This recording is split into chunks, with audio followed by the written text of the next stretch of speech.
নমস্কার বন্ধুরা, সোমাস রান্নাঘরে আমি সোমা বলছি। তোমাদের সবাইকে স্বাগত। আশা করি তোমরা সকলে ভালো আছো। আমিও তোমাদের ভালোবাসা এখন আগের থেকে একটু ভালো আছি। মাঝখানে আমার শরীরটা খুবই খারাপ হয়েছিল, এখনো খারাপই আছে। আজকে আমি একটা তোমাদের কাছে বাঁশপাবদা মাছ আছে এখানে, এটার একটা রেসিপি করে দেখাবো। এটাকে অনেকে অনেক নামে জানে, আমরা বলি বাঁশপাবদা, অনেকে বাতাসি মাছও বলে। মাছগুলো একদম টাটকা, কেটে নিয়ে এসেছি। এটা করবো, পেঁয়াজগুলো একটু মোটা মোটা করে কেটে নিয়েছি, আলু বেগুন কেটে নিয়েছি, এখানে হচ্ছে 2 কোয়া রসুন, আদা, কাঁচা লঙ্কা আর ধনে পাতা। এরপরে যা মশলা লাগবে আমি তোমাদের সব দেখিয়ে দেবো, সঙ্গে থাকো। ধনে দিয়ে দিলাম,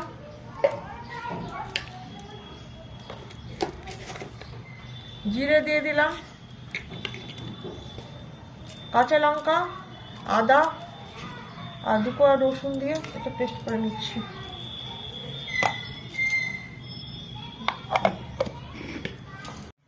বন্ধুরা, আলু বেগুনগুলো ভেজে নেব। মাছটা ভাজা হয়ে গেছে।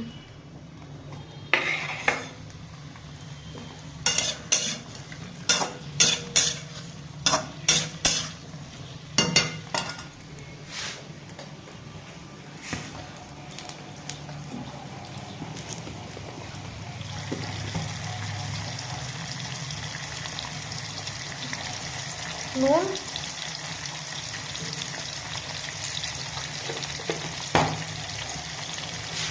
আর হলুদ দিয়ে একটু ভেজে নিলাম।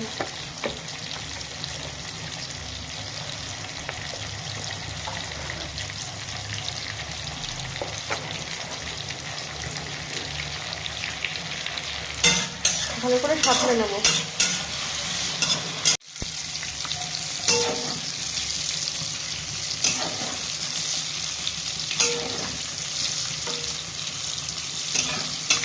ভাজা হয়ে গেছে, বন্ধুদের তুলে রাখছি।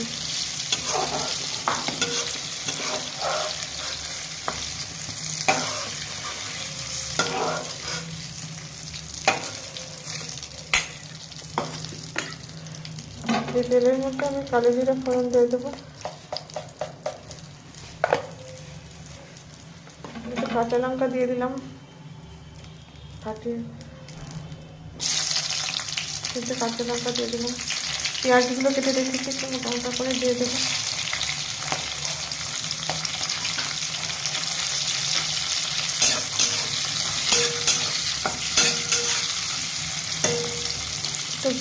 লাল লাল করে ভেজে নেবো। আর প্রতিদিনকার মতো একটা কথা বলছি বন্ধুরা, ভিডিওটা লাইক করে দেখো। আমি তোমাদের সবার ভিডিও লাইক করে দেখতে যাতে তোমরা এগিয়ে যেতে পারো। তোমরা একটু কষ্ট করে লাইক করে দিও যাতে আমি একটু এগিয়ে যেতে পারি। আর একটা কথা বন্ধুরা, আমি রেগুলার যে ভিডিও দিচ্ছি প্রতিদিন, আমি মাত্র সপ্তাহে কি 10 দিনে 15 দিনে একটা লং ভিডিও ছাড়ি, আর শর্ট ভিডিও অনেক কমই ছাড়ি। তোমাদের কাছে আমার অনুরোধ করে তোমরা আমার ভিডিওগুলো একটু দেখো। সাবস্ক্রাইবার তো অনেক আছে কিন্তু ভিউজই নেই।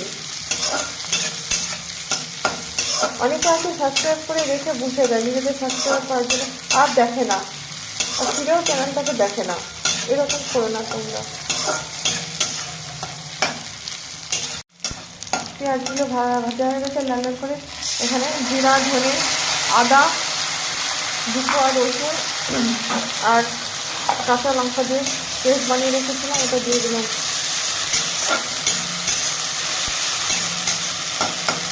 এইভাবে একবার করে দেখো বন্ধুরা, খুব টেস্টি হয়। ভালো হওয়ার জন্য এটা হচ্ছে রং হবে।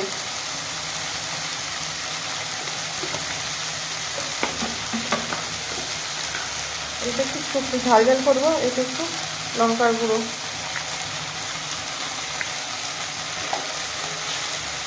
আমি যেহেতু বেগুন আলু ভাজার সময় কিন্তু আমি নুন হলুদটা দিয়ে দিয়েছিলাম, আমাকে নুন হলুদটা একটু বুঝে দিতে হবে।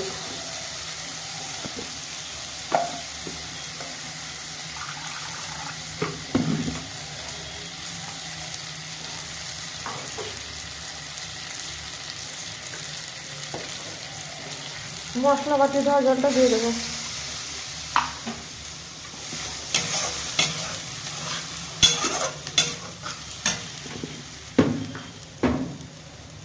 ভালো করে কষিয়ে নেবো। নুনটা যেহেতু বেগুন আলু ভাজার সময় দিয়েছিলাম, তবু আমি সামান্য একটু অল্প একদম নুন দেবো।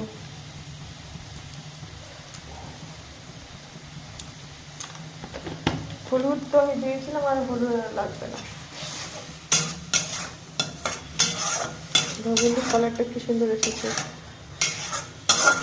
এরকম বাঁশপাতা মাছের ঝাল, তেল ঝাল খুব ভালো লাগে ঘরোয়াভাবে একবার করে দেখো ধনে পাতা দিয়ে। বন্ধুরা, মশলা খুব ভালো করে কষানো হয়ে গেছে, তেল সেপারেট হয়েছে মশলা থেকে। আলু বেগুনটা দিয়ে দেবো।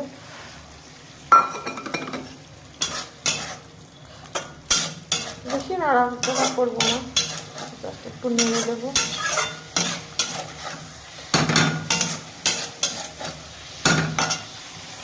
গ্রেভি যেটুকু গ্রেভি রাখবো ওটুকু জন্য জল দিয়ে দিচ্ছি।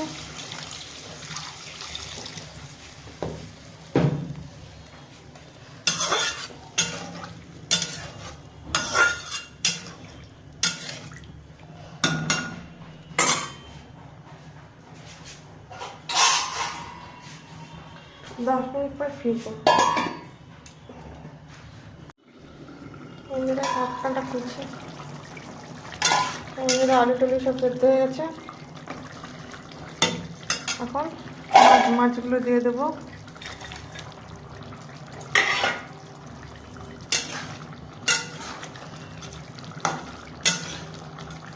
বাঁশপাতা মাছের চচ্চড়িটা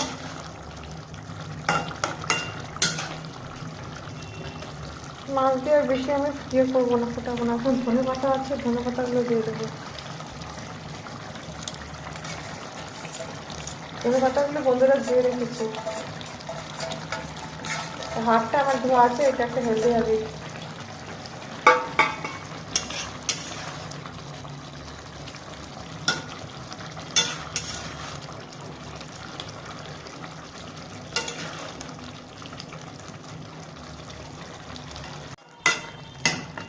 বন্ধুরা হয়ে গেল আমার বাঁশপাতা মাছের ধনে পাতা দিয়ে আলু বেগুন দিয়ে একদম চচ্চড়ি, ঝাল চচ্চড়িটা।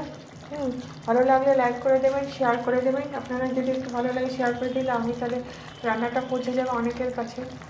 আর আজকে যারা নতুন আমার চ্যানেলটা দেখছো, রান্নাটা দেখছো, প্লিজ সাবস্ক্রাইব করে আমার সাথে জুড়ে দিও। হ্যাঁ, আমার কারোর একটু ভালো লাগে আমি সাবস্ক্রাইব করে দিই। তোমরা আমাকে যদি সাবস্ক্রাইব না করো তাহলে কীভাবে এগিয়ে যাবো বলো। তাহলে এতক্ষণ আমার সাথে থাকার জন্যে আমার সকল বন্ধুকে আমার অশেষ ধন্যবাদ, ভালোবাসা, আন্তরিক শুভেচ্ছা জানালাম। তোমরা সুস্থ থেকো, ভালো থেকো। আবার কোনো একটা রেসিপি নিয়ে তোমাদের সামনে হাজির হবো। বন্ধ করে দিলাম। Thank you.